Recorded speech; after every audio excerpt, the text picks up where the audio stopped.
All right, so I am Bard of the Flames. I'm one of the developers for Pericle Gathering Darkness. Specifically, I wrote the storyline, I wrote the music, and I developed some of the game mechanics as well, in combat, out of combat spells, disciplines, things like that. Kind of want to just jump right into it. All right, excellent. I kind of want to just jump right into it. So, what is Pericle Gathering Darkness? It's a brand new game. You might not have heard of it before. Part of the reason I'm doing this. So, it's a tabletop RPG, but it's a little bit different than most.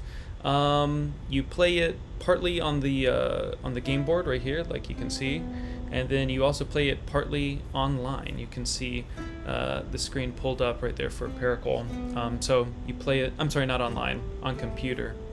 So it's got an app which we refer to as Lore Master, and that's what holds party information, like the rule books and stuff are available online. You also have them physically as well, but mainly what Lore Master does is it presents the story and the enemy mechanics for combat.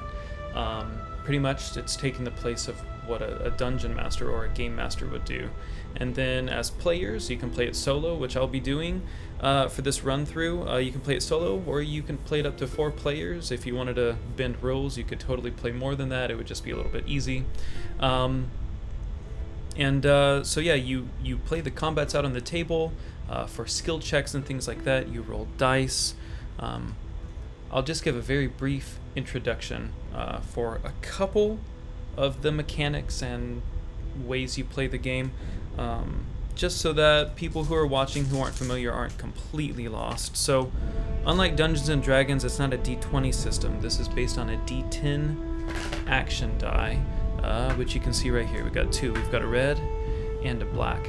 It's a roll under system, so basically you want to roll underneath what you have. So if I had a 2 for my attacking, I would not want to roll a 3 or a 4. I would want to roll a 1 or a 2, or any of these little bullseye symbols, which is an automatic hit, or automatic success, or the symbol with a little star in it, there we go, is a crit success, and then the, where is it? There's a bullseye with a line through it right there. That's a critical failure. So, yep, that's basically it. There's D4s and D6s like you're used to. One of the D6s is a defense die, which we'll talk about whenever we get to it. There's a critical die as well. Again, we'll talk to that whenever we get to it. The D4s do look a little funky. I love them. They're kind of like a cuboid D4. So those are 4s, they just look strange. And that's the basics of what the game is. It's obviously a fantasy exploration combat sort of game, similar in many ways to Dungeons and Dragons or Gloomhaven, all of your kind of standard RPG fantasy adventure fare. Last thing I want to talk about before we get into actually playing the game is our pre-generated characters. So Pericle has a very robust character hero creation system, which I helped with a lot. It is near and dear to my heart. However, this is not a hero creation video, and I know that lots of players, first time through, because it is an entire RPG system to learn, lots of times people choose a couple of our pre-generated characters that we have. So I'm going to be using some pre-gens tonight. I'm going to be using some pre-gens for this playthrough, and I will likely be changing them up a little bit as we go and level up, but just a quick rundown. I'll show it here, and then I'll show her on the map. So this is Amira. I've marked her with an E. I'm not sure if how well you can see that or not. This is Amira. She's an Everkin, kind of like a halfling. She's pretty good with the bow. She's got a short bow. She can shoot it twice per round. That's kind of her thing. And then her ancestry, Everkin, grants her a bonus to every single skill, so I'm going to be relying on her heavily whenever I need to do anything from sneaking to perceiving to knowing stuff. I'm going to be leaning on Amira. Next, we have Bearwin right here. Now, a word to anybody who might be a player and have the game. This is not the token that is called Bearwin in the normal game set. That one actually, this art matches closer the Bearwin on the game box, the Hydra picture in the cave. So I'm going to be using him. Bearwin has a bow. He's not great with it. He's also got a great staff again, or a quarterstaff. Not great with it. So he's mainly a caster. But the cool thing about this game is that there are no classes, and so he's decent with a bow. He's really good with spells. And that kind of brings up the next character I want to talk about, which is Vetter right here. He's a dwarf. Oh, sorry, Bearwin's an elf. He has some magic resistances. He can gain magic a little bit easier, and he can move one more hex than other ancestries. Vetter is a dwarf, a stone dwarf. That gives him bonus hit points and bonus to might checks to like pick stuff up and things like that. But he's kind of a you would call him like a Gish, I guess, if we were playing like D&D. He's got magic and he's got weapon.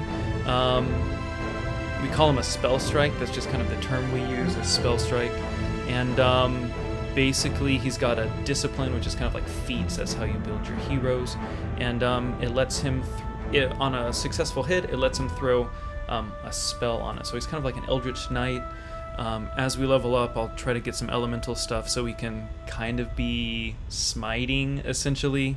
But yeah, right now he's pretty good with a rapier. He's got a buckler. So he's a frontline combatant. He's got a lot of hit points. He doesn't have a ton of armor, though. And so that brings us to our last hero, which is Jaria right here.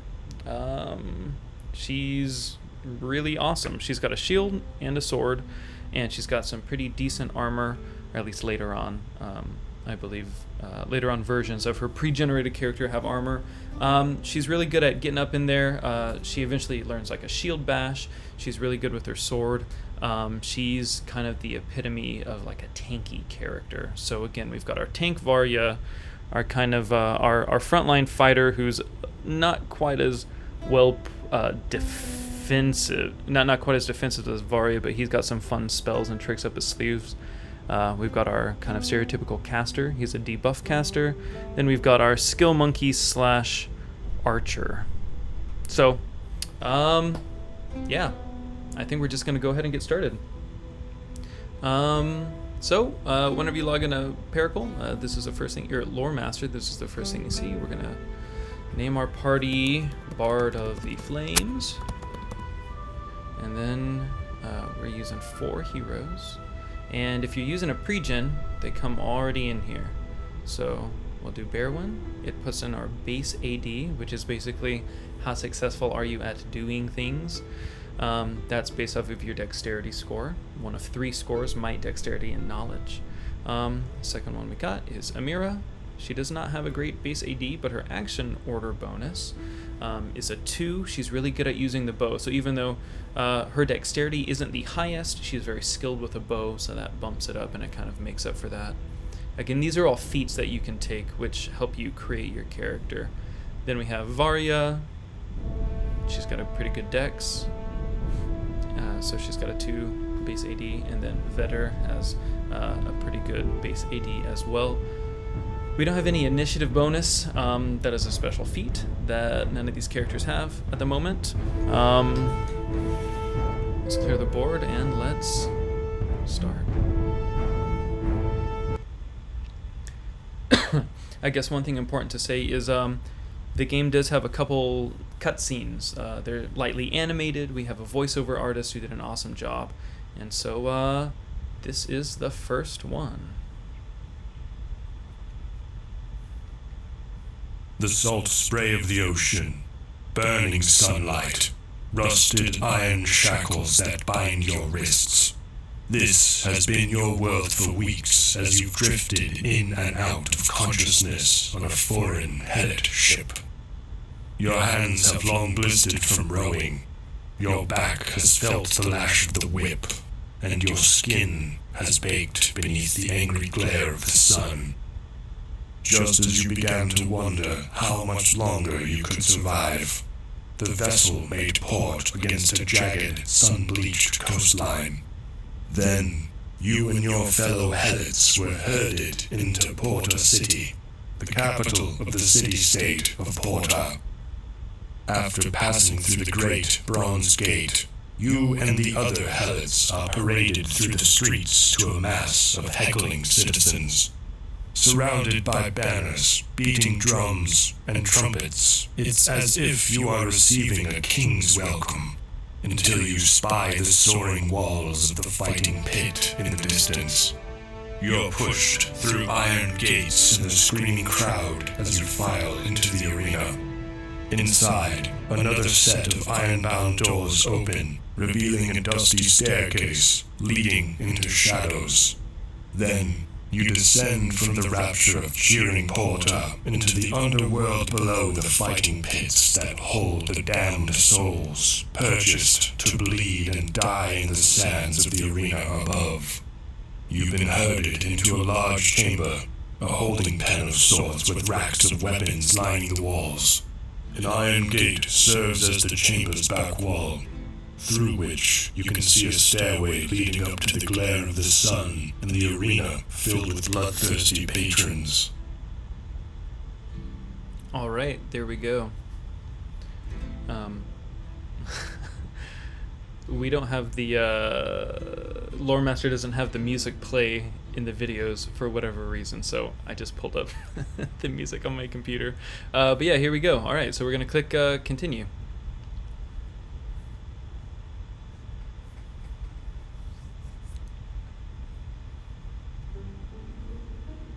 Let's see what the music on. There we go. All right. So like I said earlier, there are narrated animated chunks, but most of it is player read. So I am going to be reading it out aloud. Before we begin, or we go any further, spoilers, right? Spoiler alert, there's going to be spoilers all throughout because I'm playing the game. All right. A portent stalks into the holding chamber, cudgel in his grasp. I'm Tarkin, the arena's taskmaster. It's my job to mold you from worms into battle-hardened pit fighters. Prove yourselves in the arena and you'll live another wretched day. Fail, and you'll become just another stain in the sand.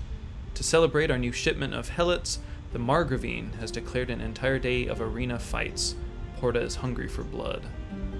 Each hero may attempt a moderate lore check to see if they know anything about Porta. So, just so you know, moderate lore check means there's no penalties against it, so it's not too hard. There's no bonuses, it's not too easy. And if you're using a pregen, I'll show you on the sheet real quick. I'm using the actual physical pregens here. This is Amira's sheet. And so if you look right here, oh my gosh, I don't know if you're going to be able to see it well. There we go. So we've got navigation and perception, but we don't have anything for lore. That goes for everybody. Does Barwin have? Barwin has lore. All right, so we're gonna roll for Barwin first, and we just need one hero to succeed.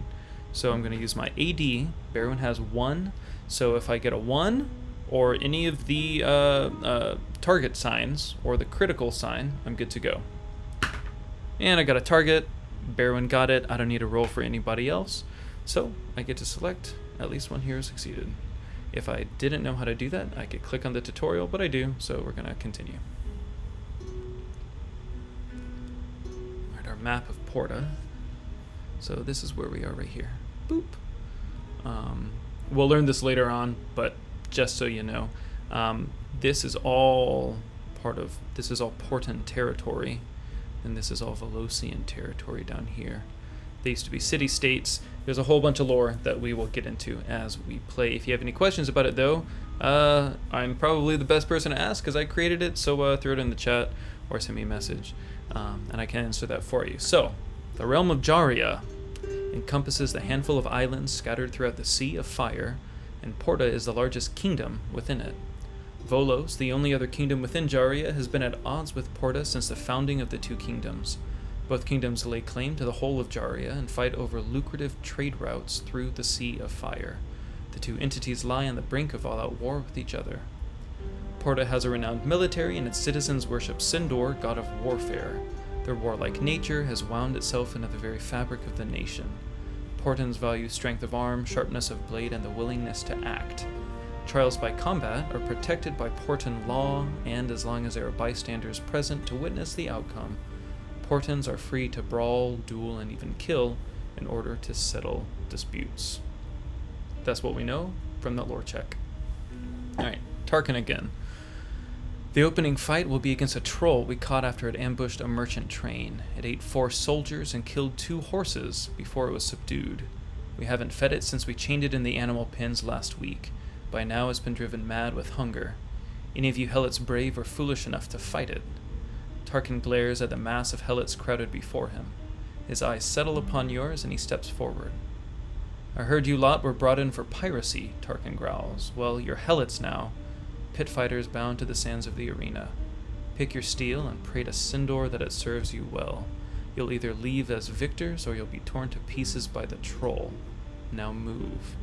The guards push you to select a weapon from the weapon rack. So, we don't need to select a weapon from the weapon racks because we're using pre-gens, so we're just going to go fight the troll. Alright, another video. I'm going to pull up the the combat music real quick because I like the music playing for the videos.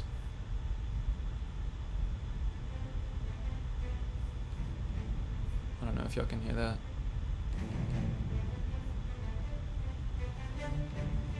Tarkan nods, and 2 guards crank open the iron gate at the top of the stairs. You're doused in dust and blinding sunlight. The cacophony of the crowd is almost unbearable.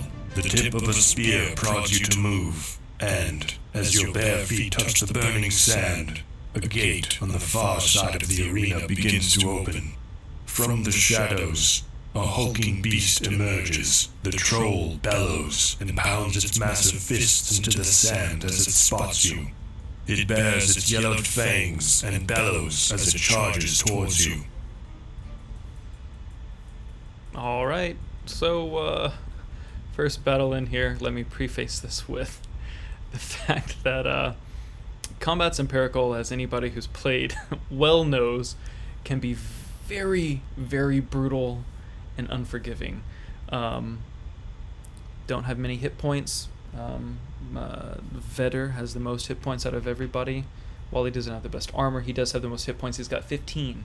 And over the course of the entire campaign of Pericle Gathering Darkness, he might not gain any more. So, tactics are very important. This troll, I think he does 2d6 damage, maybe just 1d6. Regardless, if he crits, that's 12 points of damage possible.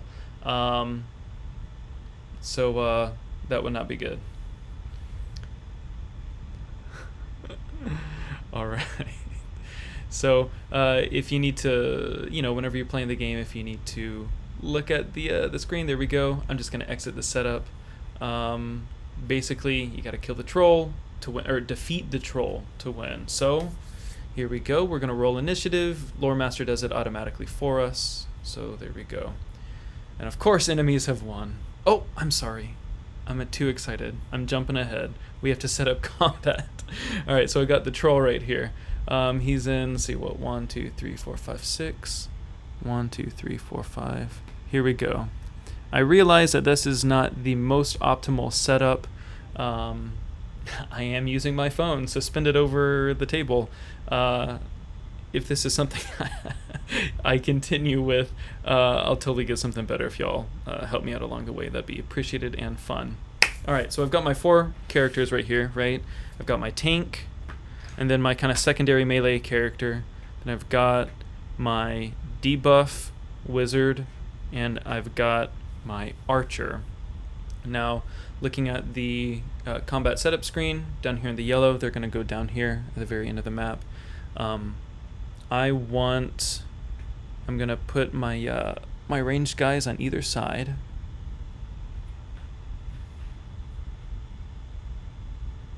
Like that. Actually, I'm going to move her back there. The range for most things is 9 hexes, by the way. I'm going to put Varia right in the middle. No, just kidding. I'm going to put her... Yeah, I'm going to put her right in the middle. And then I'm going to put Vetter on the side. Whenever I play, I love to have at least 2 people who can do some sort of melee. And whenever I use them, I like to try to do like a pincer move. We'll talk about that more as we get into it. But facing, the way things are faced, is extremely important in Pericle. And you can get big advantages if you attack from side or rear hexes. Alright. So enemies have won the initiative check and move first. So we're going to go ahead and it's going to tell us what the enemies do. So Arling was a troll. He's got 35 hit points, which is quite a bit. The beast snarls and moves 4 hexes towards the closest hero. If the troll ends its movement adjacent to one or more heroes, it becomes embattled, and you should select the embattled condition on the enemy card. This is the card right here. It's not going to be embattled, thankfully. 1, 2, 3, 4, but it is getting awfully close. I don't like how close it's getting. Alright, so enemies have moved, and so now to complete the first phase of combat, which is movement, we are going to move. So it's now the turn for the heroes. I do a slightly homebrew-y sort of thing. I just let my heroes go however they want to, however it makes sense. So that's what I'm going to do. So looking at my guys, I want Varia to move up. 1, 2, 3. Everybody has a movement of 5 except for Berwyn, who has a movement of 6 because he's a forest elf. She's going to move up. She's going to become embattled with the troll, so I click embattled on the monster card. And so that essentially locks both of them right there. Like, there's not going to be too much moving around. There might be a pivot here and there, but I'm stopping the troll right there, and I'm using Varia because she's got a shield, which gives her 2 points of armor, which in my opinion is done right in Pericle as opposed to some other RPGs. It doesn't change like an armor class. Armor class doesn't exist. What it does is it reduces damage taken if you take a hit. So she's going to take 2 points less damage. I'm also going to declare right now, you'd have to do this before you get to the action phase of combat. Varia is going to defend, meaning she's not going to take an attack, and if there are attacks in her front hexes, the front 3, which the troll is squarely in the middle, I'll get to roll a defense die. So if he would hit her, hopefully she just, boom, gets it out of there. Alright, so that's her. And now I want to move Berwyn. Let me look at his hero sheet real quick. I don't think he has shot or throw on the run. Yeah. Oh, that's right. I'm using the pre-gen, so they're all melee right now. Oh, that's fun. Okay, so 1, 2, 3, 4, 5, 6. Because again, he can move 6, so I'm going to use that to my full advantage. And we're going to be attacking one of his side hexes. And then we've got Vetter right here. 1, 2, 3, 4, 5. And then Amira, she's probably not going to get to him, but I want to attack from the very behind. So we're going to go 1, 2, 3, 4, 5. She's not embattled. My 3 other people are embattled. The troll is definitely, he's like triple embattled there. He's not going to be able to really move or even pivot too much. Okay, movement's done. So, action phase. The scary phase. The beast opens its tusked mouth and lunges to bite. Roll for the attack against its base AD, which is 2. So again, if it rolls a target sign, or a 1 or a 2, it's going to be successful. The attack will deal 1d6 damage if it hits. If the troll has more than 1 hero that it can attack, it attacks the embattled hero with the lowest remaining hit points. I believe that is Berwyn. Let me just double check here. Yeah, Berwyn's only got 12, Varia's got 13, Vader's got 15. So of course he's going to attack Berwyn. I should have remembered that none of them have ranged weapons, and I would not have had Varia defend, but it is what it is. Anyways, if 2 or more heroes are tied, blah blah blah, they're not. So he's attacking Berwyn. Oh, but he can't, because he hasn't pivoted, and Berwyn's in a rear hex, so okay, very nice. He is going to attack Varia. As I learn the rules with you. Alright, so we're going to roll. And it is a success. So he does bite her. However, she's defending, so I get to roll a defense die. Now, if I roll a shield, then we're going to be good to go. If we roll a torch, a black torch or a white torch, still going to take some damage, but not quite as much. So, shield, boom. So he does bite her. She blocks it with her shield. We're continuing on. No damage is taken. Exactly what we wanted. So now we're going to click next, and it's Vetter's turn. Vetter's just going to straight up attack. His AD, I believe, is 2. I'm going to double check so I'm not lying or unintentionally cheating. Eventually I want these digital so I can like pull them up for y'all to look at. I just don't know how to do it. Oh, his AD is 3. Excellent. So he's got what, like a 70% chance of success maybe? I'm gonna roll this, and look at that, we rolled a 3. If we had rolled a 2 or a 1 or a crit success or one of the targets, we would have also been good. He's using a rapier. That's 2d4. I've got 2 of them right here. Remember, they're the cuboids, so they look weird. We've got 3 plus 1 is 4. The troll does not have any armor. So 1, 2, 3, 4, and troll is down to 31 hit points. That's Vetter's turn. Amira's turn. She can't attack, so she's going to continue to move. 1, 2, 3, right there. She's now embattled with him as well. I just want as many people hitting this thing as I can because I don't want I don't want the troll to have more time. Varia is defending, so she's already done her action. And now Berwyn. Berwyn is going to hit at him with his quarterstaff. He's not very adept at attacking. Oh, but he rolled a critical hit. Get it, Berwyn. And that just means that it's an auto hit. It's not double damage. But, it's okay. I'm not going to complain. What is it, a D4? Oh, no, it's 2D4. Wow. Okay. 3, 4, 5. 1, 2, 3, 4, 5. So, boom, just like that. Troll's down at 26.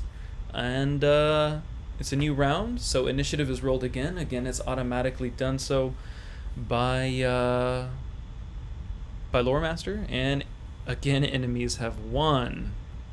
It's not going to be able to move too much.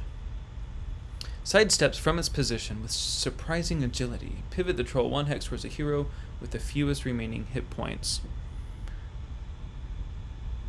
So if we do that, troll is now there, and so now Berwyn and Varia are in his front hexes. That means Amira is now not in his rear hex, she's now in his side hex, and Vetter is in his rear hex. Okay. At the very end of the movement phase, so after my guys go and everything, the troll will rotate so that it has its front hexes facing the maximum number of heroes, with emphasis on embattled heroes.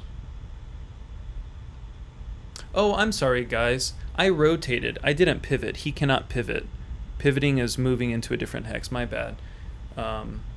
So what we'll do is we will rotate him in a little bit. Alright, hero's turn to move. Varia is not going to defend this time. I want as much damage done to him as possible. No one's going to move. We're good to go. It did say that the troll does rotate to face the maximum number of heroes possible, so we'll do that. And it's the troll's turn. Swipes its talons. They deal 1d6 with a successful hit. Roll for its attack against its base AD, which is 2. So it's got an AD 2. Let's go ahead and roll. And let's see. Actually, who's he hitting? Attacks the embattled hero with the most remaining HP. So that is Vader. Vader is off to the side, but he's on the side on the front, so he is in a front hex. Alright, and that's a crit fail, so the dice have been in our favor. Okay, get out of here, troll. You're gonna die now. Alright, Amira's turn.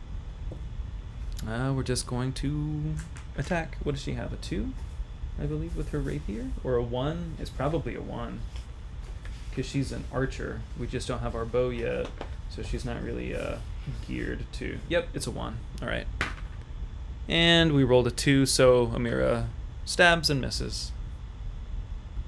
Vetter's turn. He's got AD3. He got a 2, so we hit. That's nice. It's 2d4 damage with his rapier. That's 7 points. So we are now at hit points of 19. Oh man, I don't even have my music playing. That's probably too loud. There we go. Let's try that and see what happens. Let me know in the chat if it's too loud or too quiet or whatever. Alright, so that's Vetter's going. Good job. Now it's Varia's turn. I think similarly to Vetter, I believe Jaria has an AD3. Yep. And she has a short sword. She hit.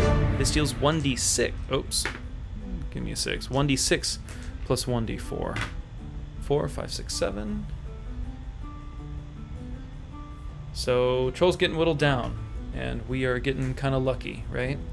Bearwin's turn. Let's see if we can roll another critical hit. Nope, but another hit. And I'm not going to complain about that. That's 5 more. 1, 2, 3, 4, 5. Wait.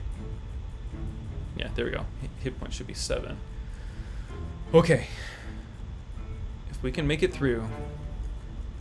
Heroes have won. We'll move first. We're not really going to move, though, I don't think. I guess I could do some pivoting, huh? Let's do that. Let's pivot. No, you know what? I'm not. I'm going to keep this guys there so that Varia can continue to attack from behind. Oh, you know what? I'm not even adding the bonus for attacking from behind. I'll do that in the next combat so that we can talk about it as a group. As a group? Okay. Heroes move. We're not gonna. Enemies move. Does not move at the very end. He'll rotate. Okay, we're gonna keep him there. That's why we didn't rotate or pivot with our people. Okay, Varia's turn. Attacking from behind. Let's just murder him. There we go. We could take him out right here. Look at that. 6, 7, 8, 9. Troll is gone. So, victory. Alright, there we go. Each party member gets 1 experience point. I'm going to track that in a separate document. Alright. Additionally, each hero may conduct a rest, which allows them to recover 1 exhaustion. We have not spent an exhaustion. During a rest, you can do all these things, which we don't have. Additionally, magical items and potions, which we don't have, can be used. Okay, we're just going to continue.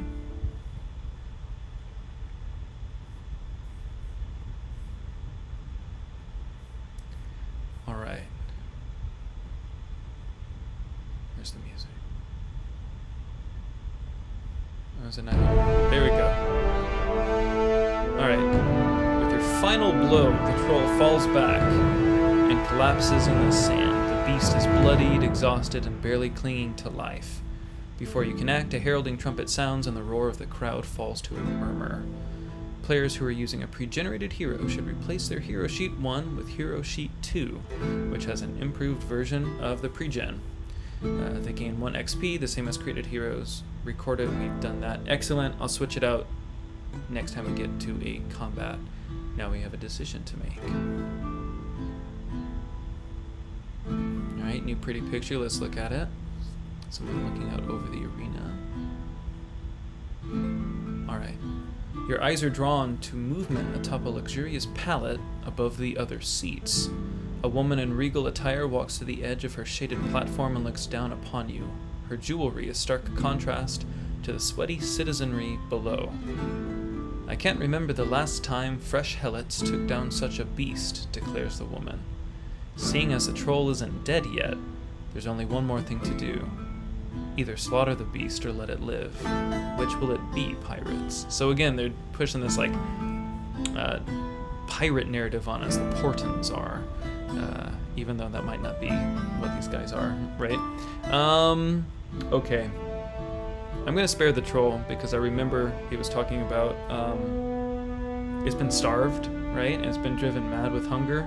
This is just me. I wouldn't kill it. I would spare it. So let's do that.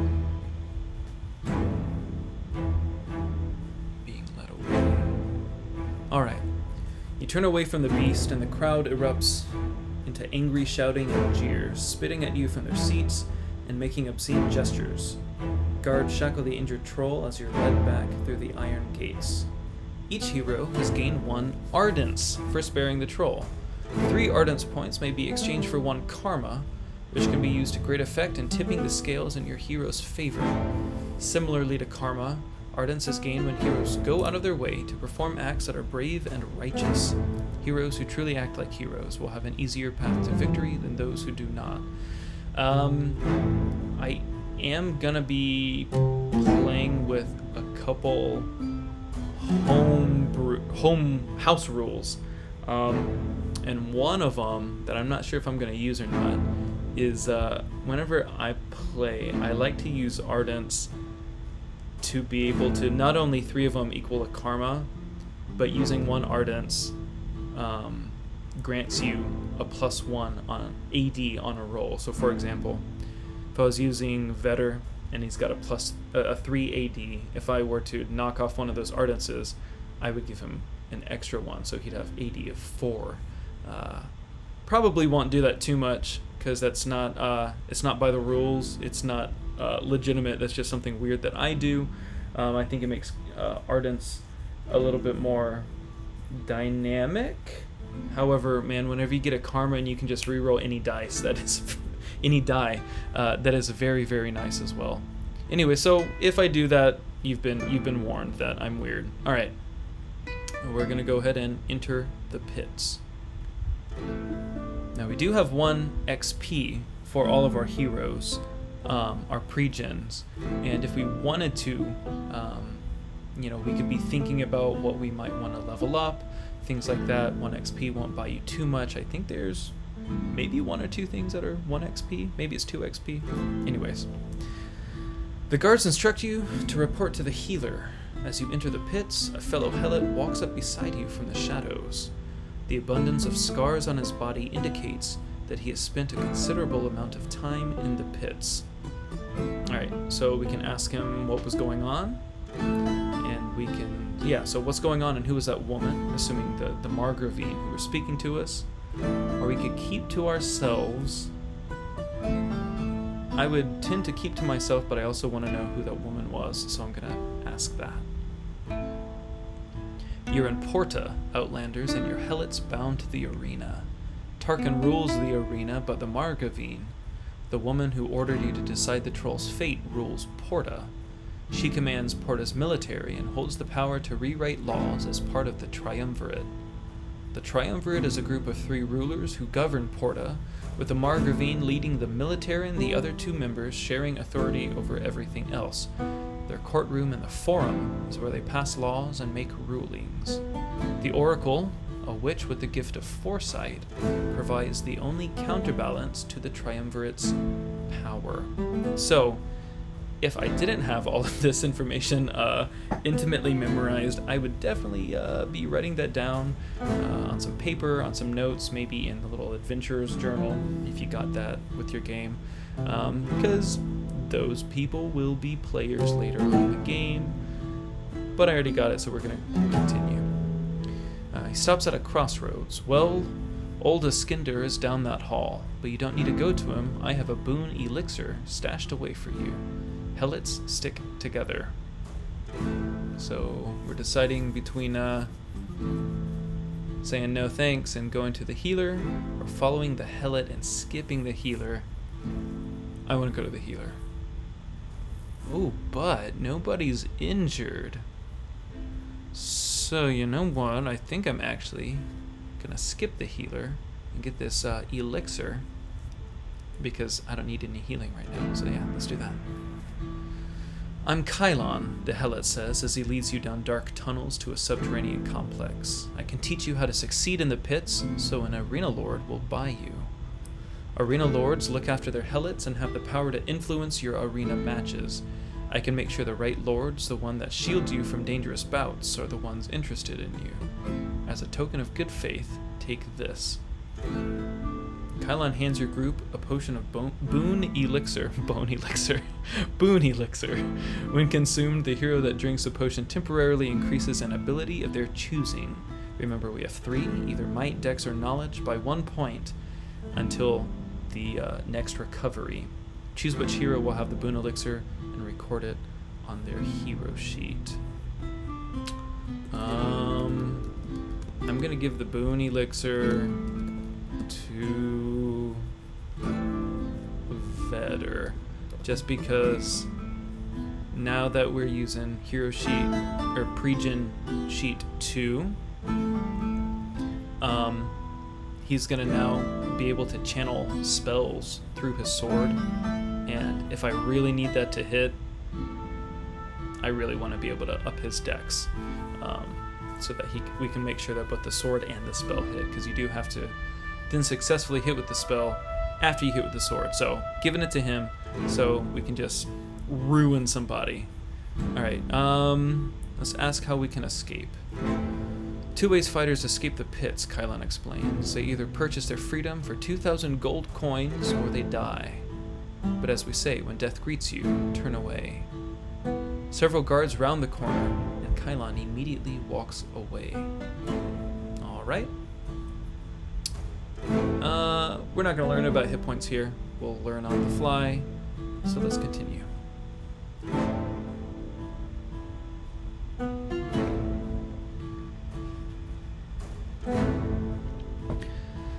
In the communal room, you eat a bland meal among 50 helots under the watchful eyes of armored guards. Afterwards, subdued conversations are interrupted by the entrance of a group of courtesans. Adorned with powdered makeup and draped in silken garments, the courtesans wind their way through the crowd. One of them, a forest elf, catches your eye and gracefully approaches. As she draws nearer, you notice a jagged scar on her cheek, barely visible beneath her makeup. Yeah. Let's chat with her. If we don't like her, we can always ignore her later. Alright, there we go. There's the scar. Okay. Alim Onway, Outlanders. You're new to the pits, so you haven't the coin to buy the comforts of one from the crescent moon. But let me introduce myself in case we cross paths again. I'm Fyra, and I know the pits well. Before a night's work, I make the journey from the Palace District all the way down here to see to the needs of our valiant fighters. Now I must beg your leave, for there are others with enough coin to buy my time. If you're ever in need of a friend, remember me, the one with the scar. Nethalim Orie Vin. Heroes may make a moderate lore check, again moderate, no minuses, no bonuses, to translate the phrase heroes of forest elf ancestry. We got Bear one right here. Make this roll with fortune. Fortune means you get to roll 2 dice and take the better of the 2. So, let's see. And it's a lore check, so Bearwin's lore is a 1. So we're gonna roll this twice. Well, he got it anyways, that's just for fun. Critical, okay. He really knows what she's saying. At least one was successful. Alim Onway is an elvish phrase that serves as both a formal greeting and farewell. Nethalim Orie Vin translates to chains will soon be broken. If anybody has questions about Pericle Elvish, let me know. I wrote it. I can write something for you. Continuing.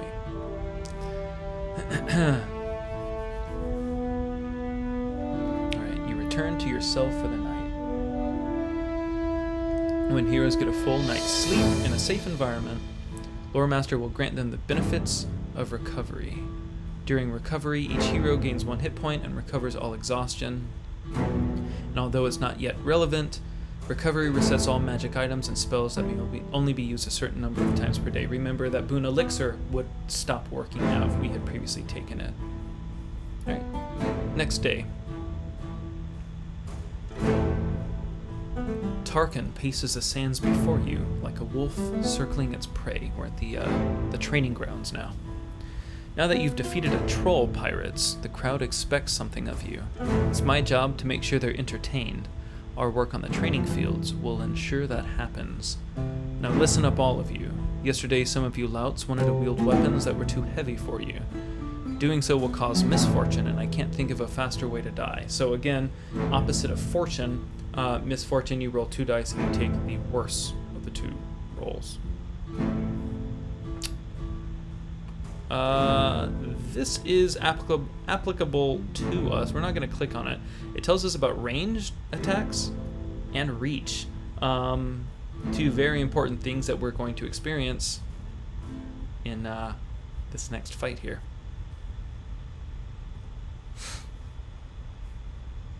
The deafening roar of the arena greets you as you take to the sands once again. Before you stand fighters equipped with spears and slings. You recognize them as fellow helots who are held on the ship and ushered through the streets with you. As you and your companions fall into formation, Tarkan's advice echoes through your mind. Be aware of your movement and positioning. The spearmen have long weapons that will enable them to embattle you from 2 hexes away, before you can enter melee range with a shorter weapon, and could devastate you and your companions if you're not careful. Very true. Very true. Alright. Gotta pause my music there. Let's fight the spearman. Oops. Give me the music. I want the music playing while I set up. Oh, we got a lot of enemies. Alright, I'll turn it down. Again, if you can't hear me, just let me know. Alright. Players should place a marker here. Let's just clear the board for a sec. Players should place a marker on the map, and the hexes marked with gray, indicating hexes with a column. I'll use some of the black cubes that come with the game. Alright, so where are they? One's right in the middle. One is right here. I think that's right. Okay. Cool. So those are columns. They fill up the entire hex. This is going to, at least to some degree, it's going to play a part in this combat because there are ranged enemies, and both Amira and Berwyn are ranged as well. I guess Vetter has a thrown spell as well, so almost everybody has a ranged ability. I'll probably grab a ranged ability for Varya at some point too. Alright, so let's set up our bad guys. We've got 2 spearmen and 2 slingers. So spearmen, slingers, and looks like the slingers have an R, I guess, for ranged. Okay, so there's one slinger right here. There's another slinger right here.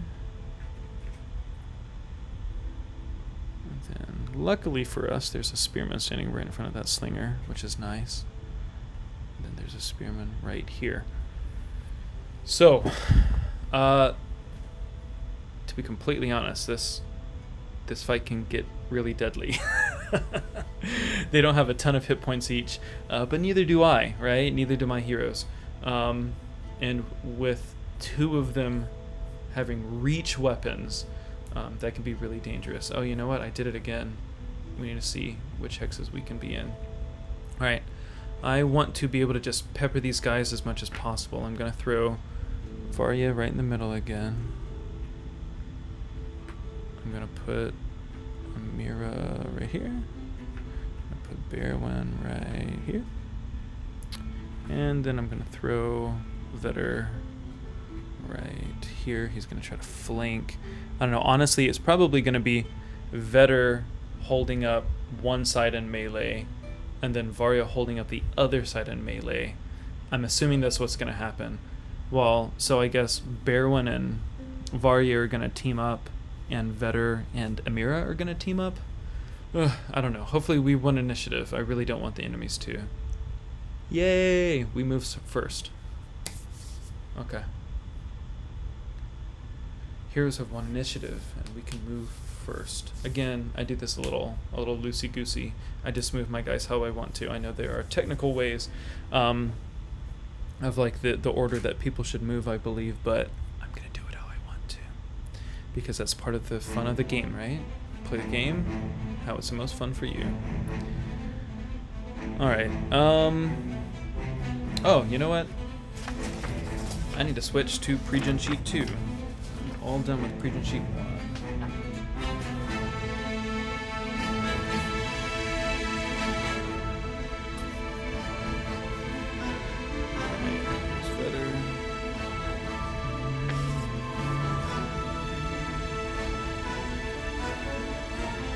One moment, please.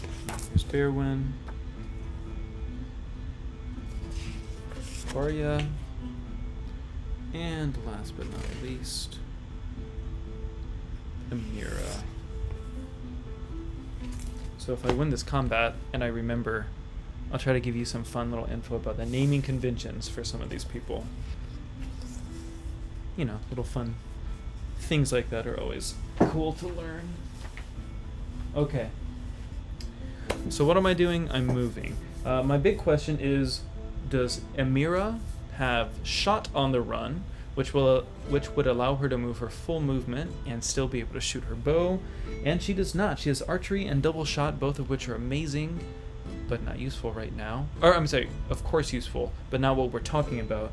And then does Bearwin have? He has spell throwing, which makes him more efficient. He does not have cast on the run. Neither does Vedder. You know what? I guess we need to talk about our upgrades real quick, right? So Amira has archery. Cool. She's got a bow now, as well as her rapier. She also has a dagger. And she can shoot her bow twice per round, which is great. Her AD is pretty decent. She has an AD of 2, which means, I believe that means 60% of the time on any one of her shots she will land. So she should land at least one shot each round, statistically, but we know that dice are weird and numbers are weird, so I'm sure that statement's gonna bite me in the butt and not come true. Jaria picked up a discipline called Parry, which lets her add 1 point of armor against melee opponents if she's wielding a sword, which she is. She still has her short sword. She also picked up Shield Bash 1, which allows for a second attack at AD 0, so only a 40% chance of hitting. No, 50% chance of hitting. 40% chance of hitting normally, and then a 10% chance of critting on it. So that's cool. So she can attack sword, and then she can bash with her shield, and she gets 1 more to her armor, so she's getting more tanky. Bearwin gets some really fun stuff. So he gets 2 spells. One of them is Trip, which is one of the most powerful spells in the game. We'll talk about what is, in my opinion, the other most powerful spell in the game in just a moment. But so we've got Trip. Now, whenever you cast spells in Pericle, if you don't already know, you lose health through exhaustion. So you become exhausted and you lose points. So if Bearwin casts Trip, it's amazing because if he's successful, the target falls prone. However, he also loses 2 hit points momentarily through exhaustion. His other spell is called Arcane Storm. Doesn't deal a lot of damage, but it deals damage in a big area, a large area. So I might be using that if I can get Bearwin close enough to cast that spell. It's a 7 hex area total, so I might be able to even cast it just from a couple little steps. Okay, so that's Bearwin. Last and certainly not least,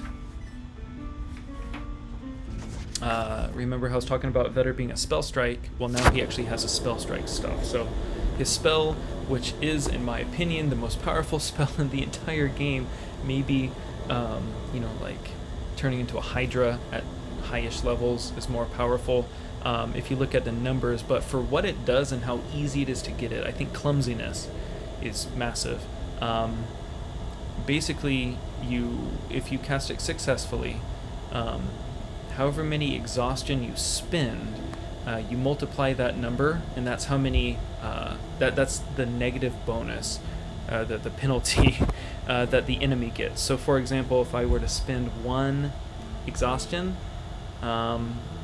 then the target would have a -2 action die, which is pretty significant. If you look at the enemies over here, they only have an AD 1, so they're pretty screwed if I do that. I love that, and I love the fact that I can do that after I hit because of the spell strike discipline. Okay, with all of that rambling information, it's time to do something, and hopefully these guys move on to the map so you can actually see what's going on. Alright, so Bearwin, we're just going to move forward 2. 1, 2, and now I've got a clearer shot. Amira, same thing, we're going to move over here. 1, 2. And this is exposing me to possible attacks from the slingers in the back. I understand that, but I think it's a risk we have to take. Varia's going to move forward 5. 1, 2, 3, 4, 5. She's going to stay directly behind that pillar, and then Vetter is going to run 5 around the edge. 1, 2, 3, 4, 5. Okay, and I always do this. I always move before I click movement. Let's see what the enemies do. Oh, that's right. So I've got 1s and 2s written down, right? So you can see the 1 on this guy is hex base, hopefully. So he's enemy 1. This is Spearman 1, that's Spearman 2, Slinger 1, Slinger 2. Alright. The Spearman takes several uneasy steps backwards, moving 1 hex away from the nearest hero. Alright, get out of here. I like that. Spearman 2. Same thing. He can't go backwards. I mean, I guess he could over here. I don't want him to, because now he's out of the way of the Slinger, but whatever. Slinger 1 hesitates and moves back. Okay.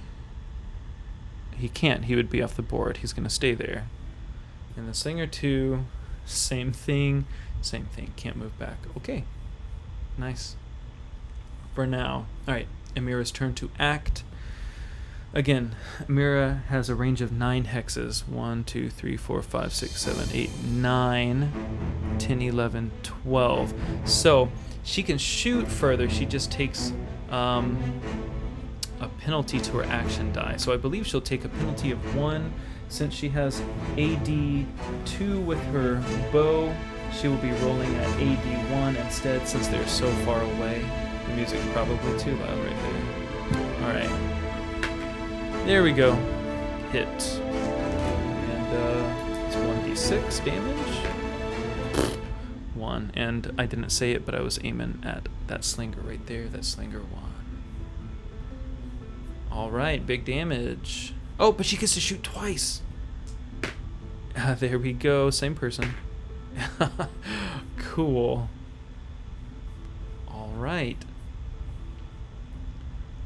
Varia's turn to act.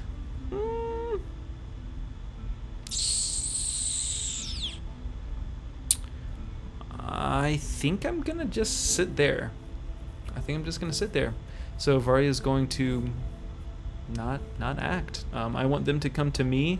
I don't want to get out there and be too exposed to all of the ranged stuff. Vetter's turn to act. I am going to continue moving Vetter around the side, though. 2, 3, 4, 5. I like that. I want to kind of spread them out. I don't want them to be like a wall of hoplites or something, with all their spears and shields.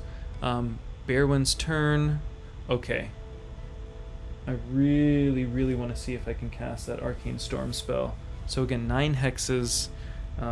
He's got a 3 AD for his Throne spell, so he'd be rolling at a 2 AD. I think I'm going to... Oh, but... You know what? It affects a large area. It affects... Let's see, what is it? Target hex and all of the surrounding adjacent hexes. So 1, 2, 3, 4, 5, 6, 7, 8, 9. If I were to cast it there... 1, 2, 3, 4, 5, 6, 7, 8, 9, 10. Alright, I'm going to cast it at AD -1. And if so, I'm going to cast it right here. Oh gosh, y'all can't even see that. Sorry, guys. They're not moving. Here, let me see if I can... I'm probably going to screw everything up right here. There we go. Alright, so I'm going to try to shoot right here. Cast it right here, so that it affects all 3 of those guys. That would be wonderful. So, we're going to roll at AD 2. And we got a 4. So we didn't get it. That's alright. We didn't waste our exhaustion because it wasn't successful. Spearman 2 closes in on the nearest hero, moving up to 5 hexes, but he stops if he comes within 3 hexes so that he can use his spear reach weapon, right? So let's see. Spearman 2 is right here. Closest hero would be Jaria. So 1, 2, 3, 4, 5. Oh, he almost has her embattled, but not quite. Alright, next is Slinger number 1. With a whirl of his sling, the Slinger hurls a stone at the nearest hero that isn't blocked by partial cover or isn't defending. So that would be Sweet Vetter, right over here. Okay, his attack is at AD1. Successful attack deals 1d4 damage. Okay. 1, 2, 3, 4, 5, 6, 7, 8. Oh, he's perfectly in range. I should have played that better. But thankfully he didn't hit, so Vetter is safe. Spearman number 1. Closes in on the nearest hero. Let's see. 1, 2, 3, 4, 5, 6, 7, 8, 9. 1, 2, 3, 4, 5, 6, 7, 8, 9. So now we get to roll the dice. If it's even, he'll go to Vetter. If it's odd, he'll go to Jaria. Alright, he's going to Jaria. Varia's gonna get in trouble real quick. 2, 3, 4, 5. Slinger 2's turn. What does he do? Rolls a stone at the nearest hero that isn't blocked. Everybody is blocked by partial cover. If all heroes have cover or defending, he attacks the closest hero. So he cannot attack Jaria like at all. He just can't hit her. So I'm going to say he's going to attack Bearwin. And I believe, let's see, you know what? I'm going to consult the books real quick so I don't give an incorrect ruling here. If anyone, I have no idea how many people are watching. I don't know if anybody's watching. Hey, there's 4 people. Hey guys, what's up? How are y'all doing? If anybody knows the specifics for shooting at somebody who has cover off the top of your head, please throw that in the chat. If not, no worries, I'm looking it up.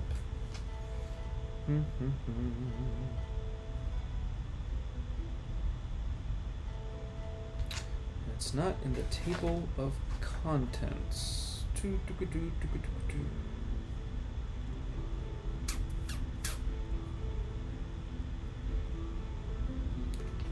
Okay, let's see. Reading the defense die, critical success, critical failure, opposed checks, fortune and misfortune. Facing battle, right? Combat, lore master battle instructions.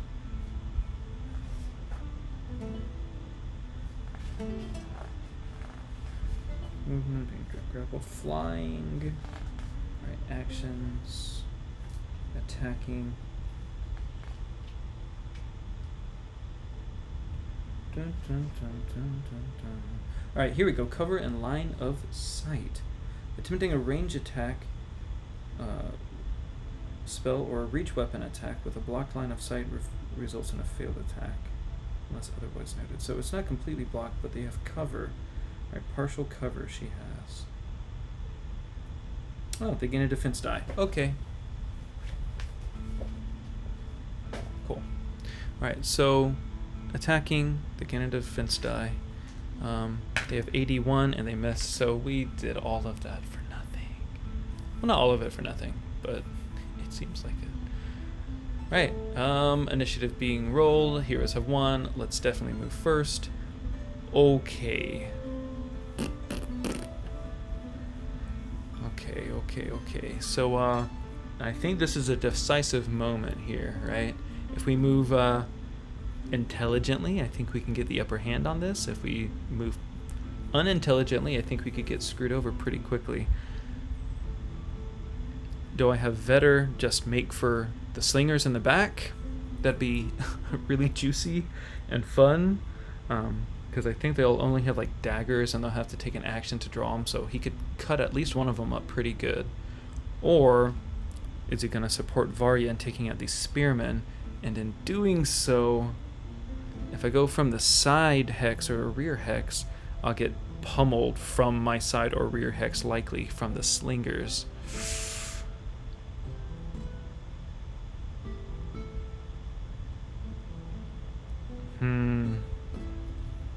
Okay, you know what? I'm gonna be a little bit risky here, which is probably my downfall. 2, 3, 4. He's gonna have to stop here because then he'll be embattled with 1, so that she can still shoot him. So here we go. Let's do it like that. Alright, so Spearman 1 is now embattled with Vetter. The Vetter is at range, so he's got to stop right there because the spear embattles him at range. Amira's going to stay right there. 1, 2, 3, 4, 5, 6. Yeah, she's going to actually... 1, 2. Let's take our 2 steps that we can. And then Bearwen... Let's take 2 steps right over here. No. 1, 2, like that. There we go. Okay. I did it again. Alright, enemies move. Spearman 1 doesn't move. Spearman 2 charges towards the closest hero.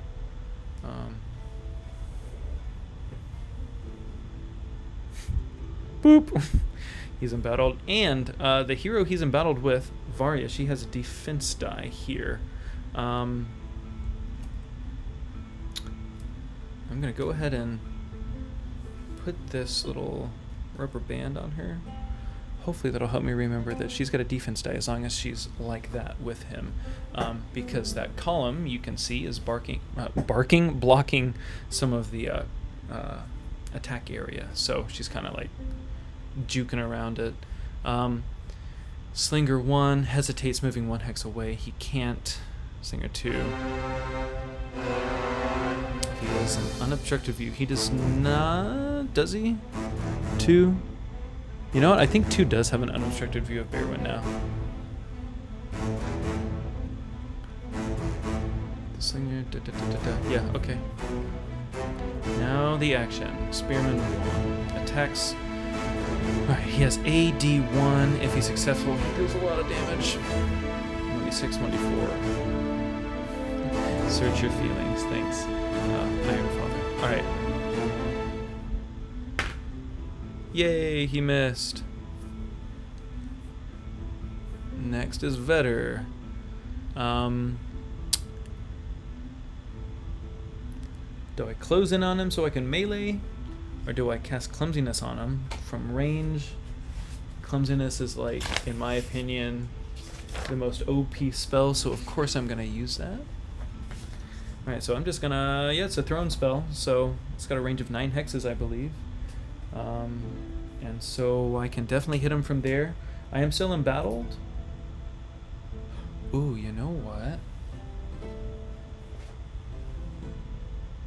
Attempting a range attack spell or reach weapon with a blocked line of sight. Oh, okay. Hang on. Let me make sure that I can do that while I'm embattled. I actually don't think I can. Well, here, I've got a cheat sheet. These, for all the players, these are so helpful. Alright, cheat sheet. If you're in battle, you can pivot 1 hex. My actions, I can defend. Oh, I can cast a spell. Okay, wonderful. I'm going to do that. So his spell casting is at an AD2. So if I roll a 1, 2, or any of the success icons, we're good to go. Boom! Alright. This boy's screwed. I'm going to give him 3 of these, and I'll take 1 away for each of the other rounds. He's got a minus 2. I only used 1. Boop. 1 exhaustion for that. So he takes a -2, which means that he is rolling at misfortune for 3 rounds, and I'm very, very excited about that. So I'm going to click misfortuned, and good job, Vetter. Varya's turn. Alright, I'm going to take away this defensive rubber band. She's going to pivot, bloop, right there. That is her action. Spearman 2 can totally stab her now, but I need to get close so I can beat him up, right? Amira's turn. Here's where it's going to get juicy. Alright, Amira, do your thing. Miss. Sorry, I'm shooting this guy. For everyone who doesn't live inside my head. And then let's roll a 6.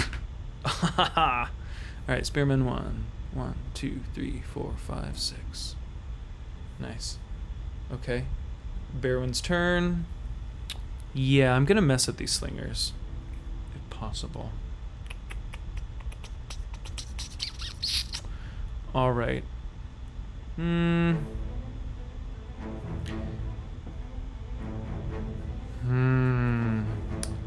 Okay. Maybe I won't. So what I was thinking is I'm trying to use that arcane storm spell, but I might just want to trip this loser. Yep, I do. I want to trip the loser. So 83 success. So Barwin loses 2 exhaustion. I'm marking that right now. If I can find out where I put my pin. Of course, oh, it fell. Ugh. Alright, so he loses 2 exhaustion, and the target's now prone. That's Spearman 2. So we click prone. Oh, and the hero no longer has a defense die. That's important, and I totally forgot it. Slinger 1 hurls a stone. Alright, so it's gonna be at Varya now. Ooh, or at Vetter. Who's closer? 1, 2, 3, 4, 5, 6. 1, 2, 3, 4, 5, 6, 7. Alright, so it's gonna be at Vetter. AD1. So he hit Vetter, and luckily it only deals a D4. So that's 2. So Vetter takes 2 damage.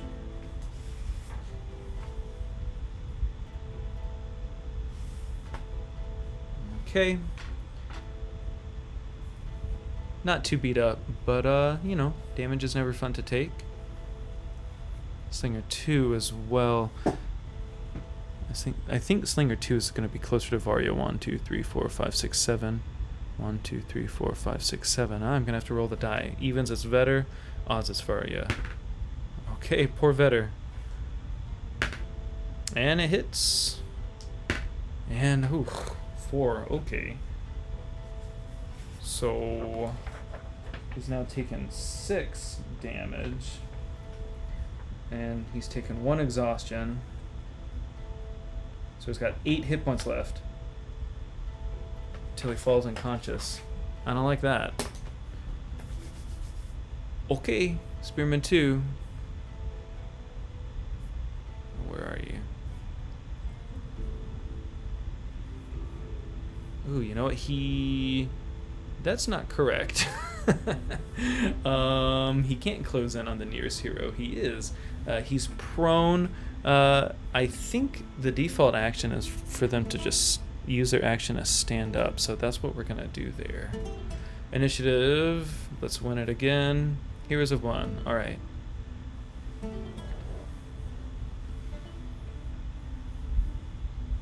So Vetter's now going to pivot right here. Bloop. So he can melee. Amira is going to step right there so she can just mess him up.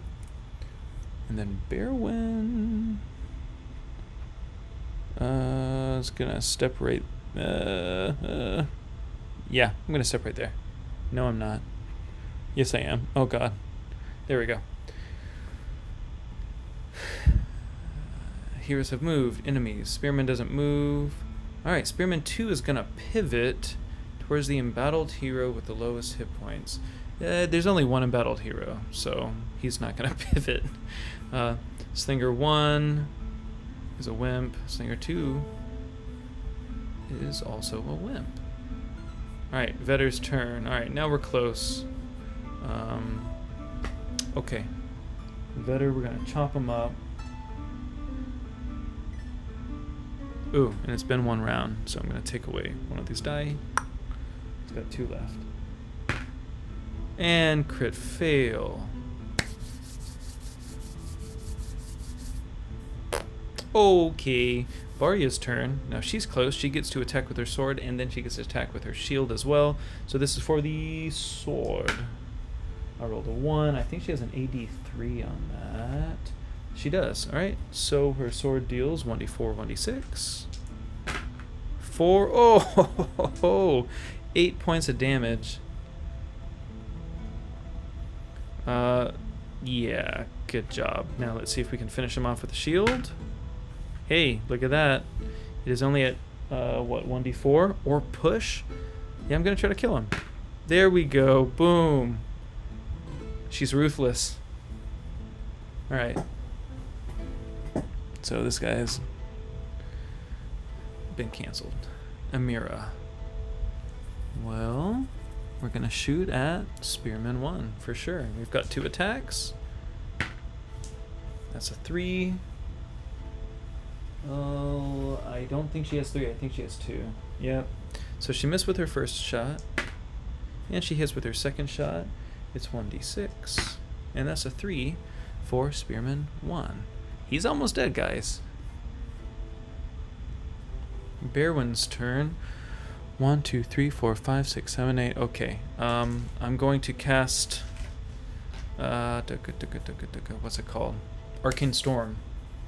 And I'm going to cast it. Sorry, 1, 2, 3, 4, 5, 6, 7. I'm just gonna cast it right there. Right there. And I'm not going to waste the time. Take the time to fill it all in. But Arcane Storm affects that hex and all adjacent hexes. So it's getting both of those guys. And they both take 1d4 damage. Oh, he also has elemental bending. I forgot to go over this. So whenever I cast an arcane spell with Bearwin, he gets to choose between air, fire, or ice energy to infuse that spell strike, that spell attack with. I'm going to choose fire. It gives an additional +1 damage. So it's going to be 1d4 +1 for both. The red will be for Slinger 2. The black will be damage for Slinger 1. All right, so, ooh. Slinger 1 takes 5 points. 1, 2, 3, 4, 5. Slinger 2 takes 2 points. And it's important not to forget that Arcane Storm costs 1 E to cast. So Bearwin has now lost 3 exhaustion. Or gained 3 exhaustion technically. Lost 3 health, 2 exhaustion. And each turn that I keep that up, kind of like a concentration spell in Dungeons and Dragons. Each turn that I keep that up, it's going to be an additional exhaustion that he loses. I'm going to keep it up. Slinger 2. Alright. So, let's see. 1, 2, 3, 4, 5, 6, 7. 1, 2, 3, 4, 5, 6, 7, 8. So it's going to be Varia. Oh, he critically hits Varia. Oh dear. Alright, so now we get to roll the crit die. And whenever we roll the crit die, there are a number of outcomes. So looking at our little cheat sheet here, if it's a black torch, that means the action's not blocked, but whoever had that... whoever's getting it... Wait. I was looking at the defense die. My bad. The crit die. So special effect added to normal damage. He's attacking with a sling, which should be like a hammer weapon in my mind, I guess, right? But I think it's untyped. And so untyped, the special effect is stun for 1 round. So she's going to take damage, and she's going to be stunned. I'm going to use that to show she's stunned. It's only 1d4. It's 1 point of damage. She has 2 armor against range attacks, so she doesn't take any damage, but she is stunned. That's not fun. Spearman 1's turn. Does not change actions despite his misfortune. The Spearman attacks the embattled hero. Okay. So, I mean, he already didn't hit, but I'll roll again. So, yeah, he didn't hit. This one is a hit. However, this one's not a hit, right? Because now he's rolling, since he has an AD1, he technically has an AD -1 a little bit, but he rolls at AD0 now with misfortune. If it's confusing, apologies. Continuing on, if y'all want me to make like some combat tutorials, how they work, that'd be cool too. Just let me know. I could throw those on YouTube. Regardless, I'm going to take one of these away because his clumsiness lasts for 3 rounds, so this next round is going to be the last one that it's acting for. He missed Vetter. Now it's Slinger 1's turn, and Slinger 1 is going to shoot at the closest, and that again is Jaria. 1, so he hits. 1 point of damage again. Boop! Clinks off her armor. Time for initiative. Heroes of 1. I like that. That's helping a lot. So now it's the hero's turn to move. Jaria can't move. She's all messed up. Bearman's not going to move. He doesn't need to. Vetter's not going to move. Amir. You know what? Bearman is going to move. Boop. Right there. So I get a defense die if somebody's trying to attack me. No. Ooh, should I? Oh, yes. Okay. So I'm going to run at them. 1, 2, 3, 4, 5, 6. Yes, I am in range of my Arcane Storm. However, the spell says that it does not affect the caster. It affects everybody except for the caster. So I'm going to be in my own Arcane Storm, trying to smash some people. So for my action, I'm going to... I'll decide at the time, but I'll either do a really wimpy, like 1 point of damage unarmed attack,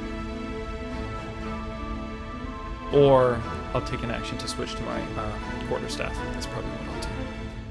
Yeah, and you know what? Yeah. We'll say it like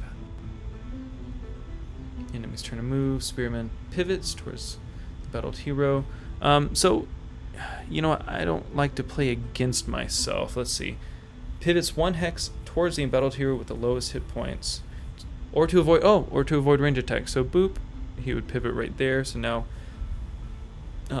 he's got a defense, and it is possible that if she misses because of that defense die, she could hit Vetter. Not fun. Slinger 1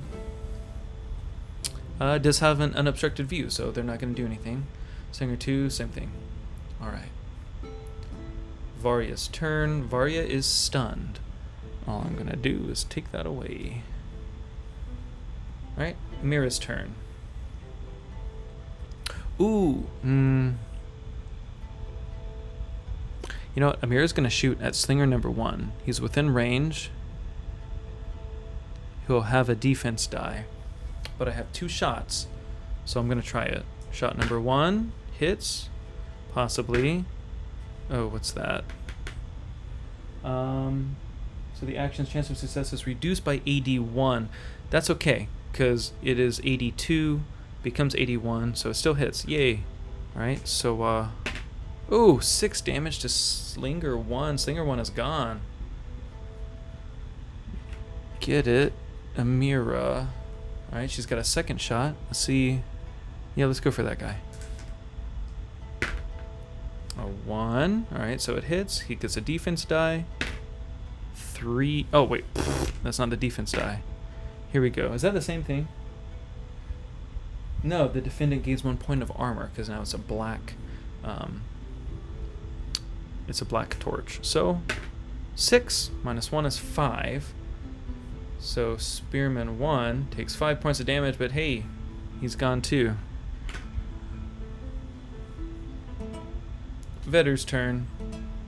He's going to stay there. To be completely honest, I'm not going to run into that arcane fire. Berwyn's turn. So I'm keeping it up. I'm keeping up the arcane storm. So I'm going to lose my 4th exhaustion. And I'm going to go ahead and just roll the damage. 1 point. And then for my action, I'm going to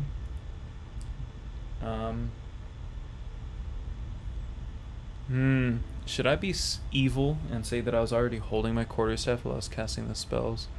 I didn't say it, and I could have easily said the same thing about his bow. So I'm going to say he had his bow out, and he's going to take his action to draw his quarterstaff. Alright, so let's just clean up. Singer 2.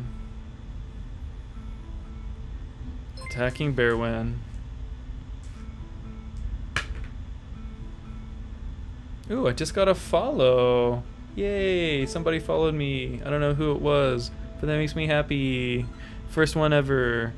Alright, critical hit against Berwyn though, so that doesn't make me happy.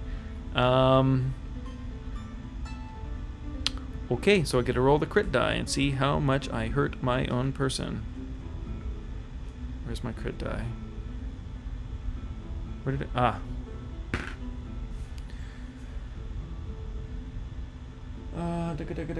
Special effect is added to damage. Okay, so he's only going to be able to take a pivot, which is a 1 hex movement, which is all I need. So that's okay. Thankfully, it's not double damage. Everyone takes 2 points of damage. Yeah, we're getting a little beat up, but you know, not too messed up. Heroes move first. Honestly, the only person that's going to move is going to be Amira. 1, 2. I guess that can get... Yep. Okay.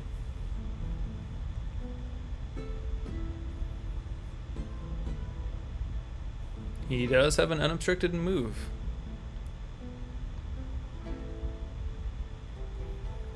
Alright, so Slinger 2. I mean, I guess you could say, you know what? No, let's move him. He would probably move out of the spell, don't you think? 1, 2. So yeah, now he's outside of the arcane. Yeah, that makes sense. Varia's turn. Varia's gonna run. She's 1, 2, 3, 4, 5. Bitter's turn. You know what? He's just gonna stay there. He's taking a lot of damage. He doesn't need to do anything. Berwyn's turn. Boom, embattled. That's what we were waiting for.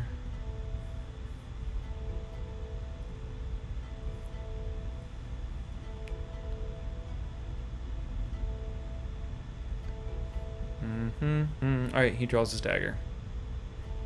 Okay.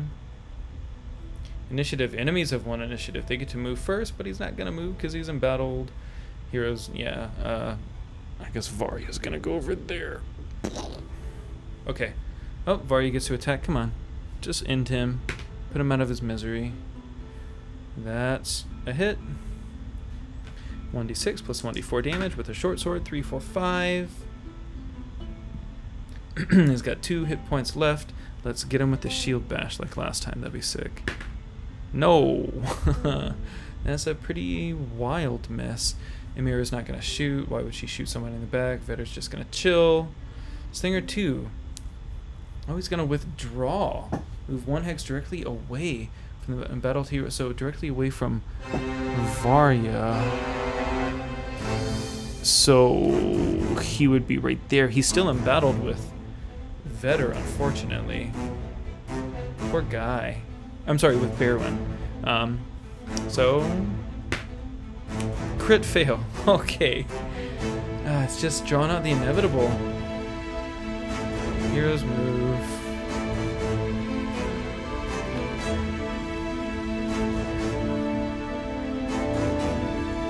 Okay. Blah, blah, blah, blah, blah, blah, blah. Action. Vetter. Nothing. He's just gonna chill. Nursing his wounds. Varia. End him. Done. And done. There we go. Oh, get down. Victory. Everyone gets 1 XP. So that's a total of 2 XP for everybody. I can now buy some skills if I wanted to. Additionally, we may conduct a rest, which allows all heroes to recover 1 exhaustion. So I'm going to go through real quick my hero sheets and remove 1 exhaustion.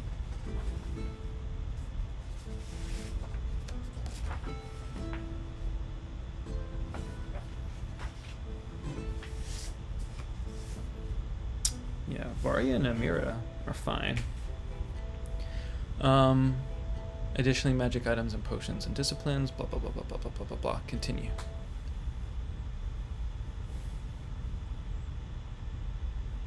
Once more, the crowd rises to their feet, cheering your triumph as the vanquished helots are dragged from the sand. Let's get some music.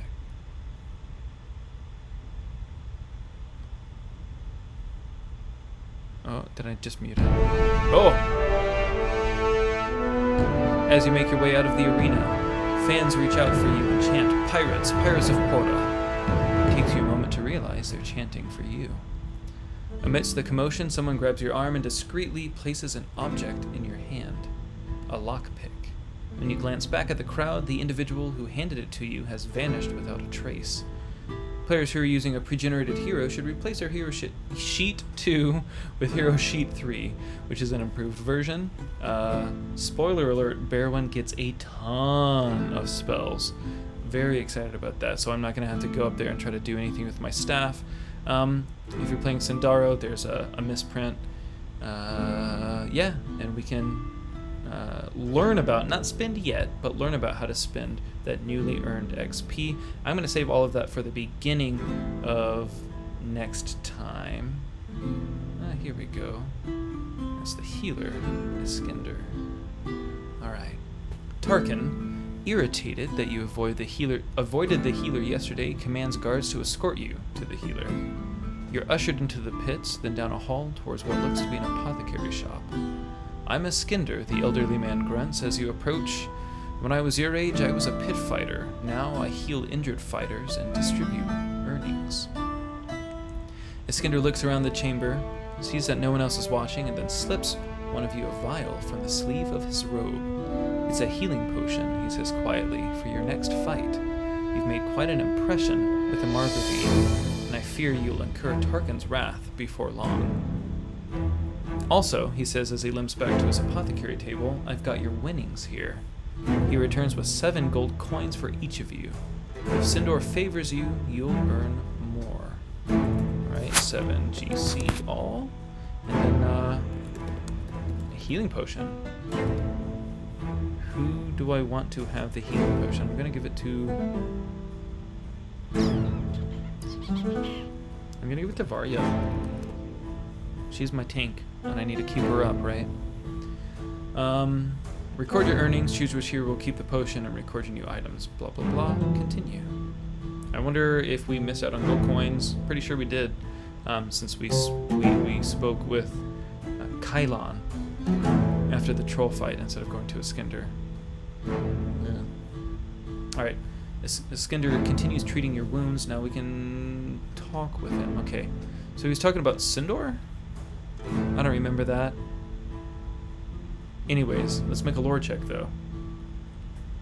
I'll roll for Berwyn first, because he's got a +1 in it.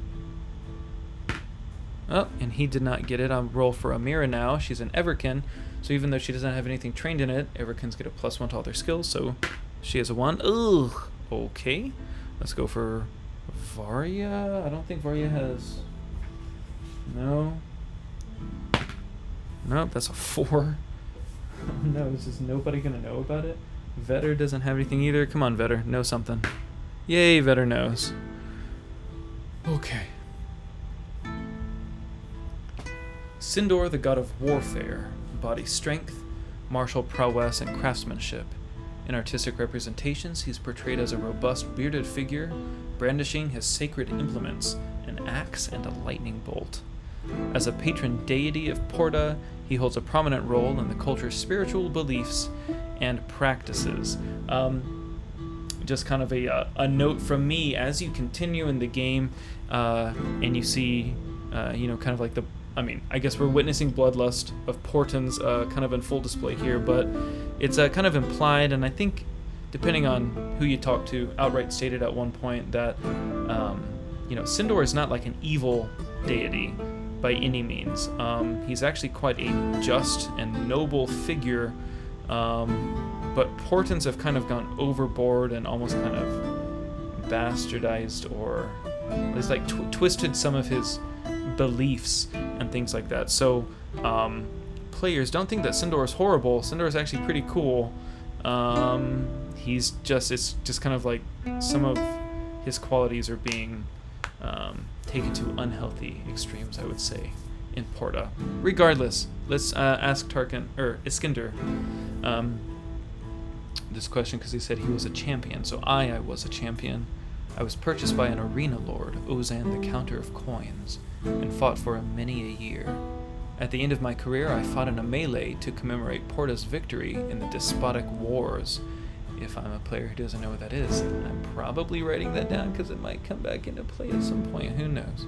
I was so beloved by the crowd that I played a key role, but opposing arena lords leveraged the taskmaster so that I was cast as Malazar himself, the leader of the despotic army.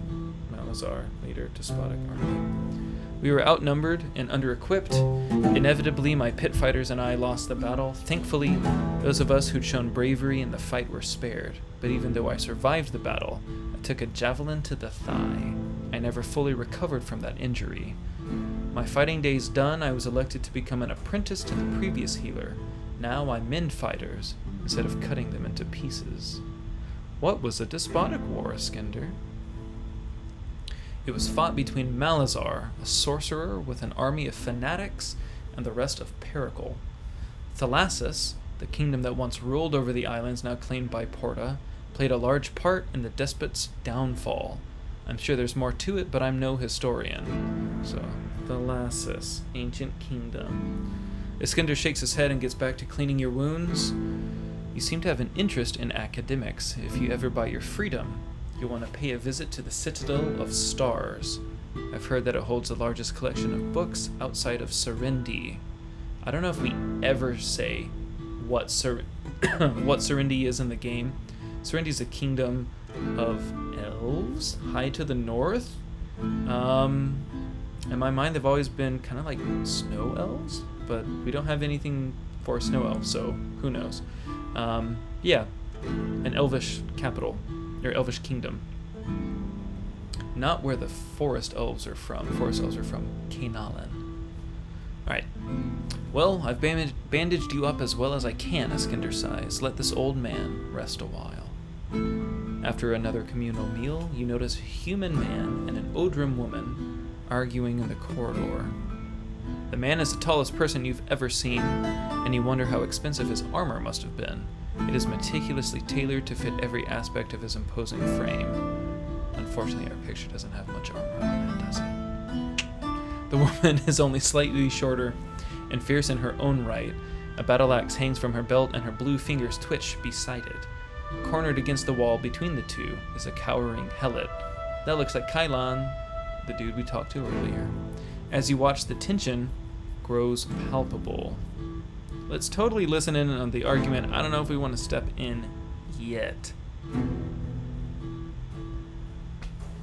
As you observe, you realize the man being threatened is Kailan, the helot you met earlier, or after your bout with the troll. The large man pounds his fist on the wall. They know we don't throw matches for anything less than 200 gold coins. The arena lords will have to pay up if they want the next fight to go their way. The helot trapped between the two angry fighters nods anxiously and feigns a smile. As always, if you mention this to anyone, I'll paint the pits red with your blood. Okay, so a little bit of history real quick. Varia, the character, the physical concept, right, kind of this armored warrior, she is physically and kind of namesake-wise based on a character that my wife played in our last D&D session. Her name was Varia, and she was a paladin. So I'm going to play Varia's hero here, similarly to kind of like a paladin sort of vibe. So I'm gonna say that being someone who upholds the law and defends the weak, being all geared up in her shield and sword and stuff, I'm gonna say that she's gonna step into the conversation, not necessarily to fight, but to say, hey, like, cut it out, what's going on, and make sure that Kylon, even though he's not, I wouldn't call him a friend or an ally, but, you know, make sure he doesn't get beat up for no reason.